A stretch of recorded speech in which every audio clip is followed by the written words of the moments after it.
ప్రజల మనిషి, రైతు బిడ్డ, కోట్లాది హృదయాల్లో చిరస్థాయిగా నిలిచిపోయిన నాయకుడు డాక్టర్ వైఎస్ రాజశేఖర్ రెడ్డి. 2003లో ప్రజల కష్టాలను తెలుసుకోవడానికి వేల కిలోమీటర్లు నడిచిన పాదయాత్ర అదే ఆయనను ప్రజల గుండెల్లో నిలబెట్టింది. ఆ ప్రజా విశ్వాసంతో 2004లో ఉమ్మడి ఆంధ్రప్రదేశ్ ముఖ్యమంత్రిగా బాధ్యతలు చేపట్టారు. ముఖ్యమంత్రిగా రైతు సంక్షేమం, పేదల ఆరోగ్యం, విద్య, సాగునీటి కోసం అనేక సంక్షేమ పథకాలు అమలు చేశారు.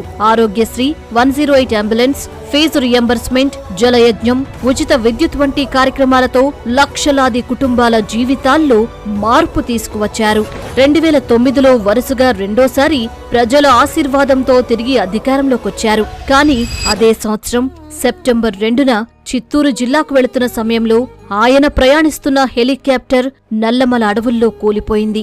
ఈ ప్రమాదంలో ఆయనతో పాటు ప్రయాణించిన నలుగురు కూడా ప్రాణాలు కోల్పోయారు. నాయకుడు వెళ్లిపోయినా ఆయన సేవలు, ఆయన సంక్షేమ దృక్పథం, ఆయన జ్ఞాపకాలు ప్రజల హృదయాల్లో చిరస్థాయిగా నిలిచిపోయాయి. ప్రజల గుండెల్లో ప్రజల మనిషి, రైతు బిడ్డ, కోట్లాది హృదయాల్లో చిరస్థాయిగా నిలిచిపోయిన నాయకుడు డాక్టర్ వైఎస్ రాజశేఖర్ రెడ్డి. ప్రజల గుండెల్లో చిరస్థాయిగా నిలిచిన మహానేత వైఎస్ రాజశేఖర్ రెడ్డి గారికి జయంతి సందర్భంగా ఘన నివాళులు.